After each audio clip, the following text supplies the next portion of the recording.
This is the Jaffel Report. The other morning, while I stood in line at the local cafe behind a guy paying for an oat milk latte with his phone and watching him scan it twice because the Wi-Fi was vibing weird, I realized that my being born in 1955 has my generation's biggest accomplishment as competence with an actual wallet. According to a Globe and Mail column, Canadians under 30 barely use cash anymore. Meanwhile, I still carry coins for parking meters that no longer exist. That's Generation Jones in a nutshell. A cohort built on habits the world has moved past, but not quite ready to let go of them.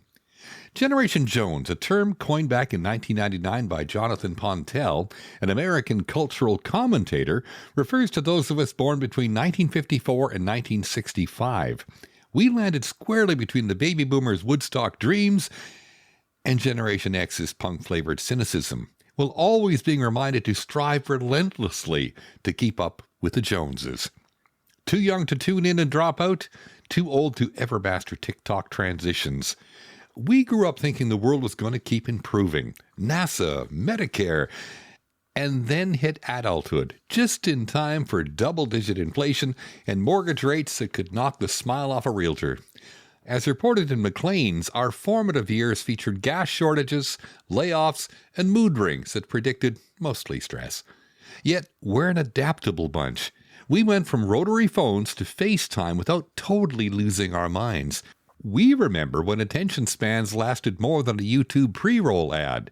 And being Canadian meant that even when we were frustrated, we apologized first. "Sorry, could you not bankrupt my future?" was basically our generational motto. But here's the kicker. We're the bridge generation. As the Tyee put it, Jonesers tend to act as cultural translators, raised with analog values, but fluent enough in digital to survive Zoom meetings without muting ourselves accidentally. We can still spell there, T-H-E-R-E, there, T-H-E-I-R, and there, T-H-E-Y''R-E, correctly.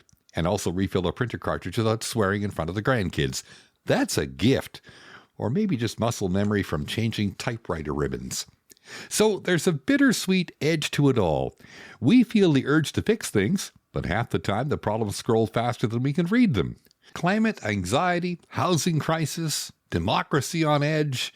Our to-do list is longer than a BC Ferries line on a holiday weekend.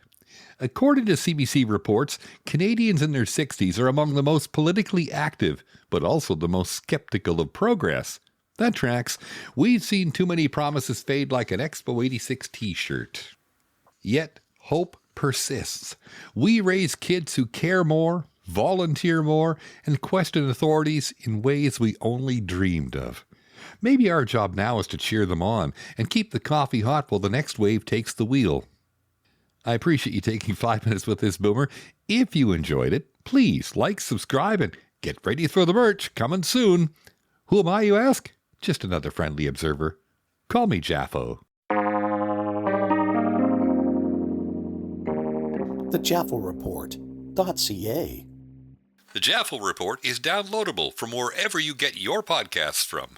That's the JaffelReport.ca. Life can be overwhelming, and sometimes we all need a moment to recharge. I initially discovered guided meditation back in my 40s, but neglected it until my heart attack in my 60s. Eventually, I started recording my own guided meditations, and now I'd like to share them with the public. Whether you prefer a simple, soothing voice or a rich experience by adding music with ambient sounds, I've got you covered.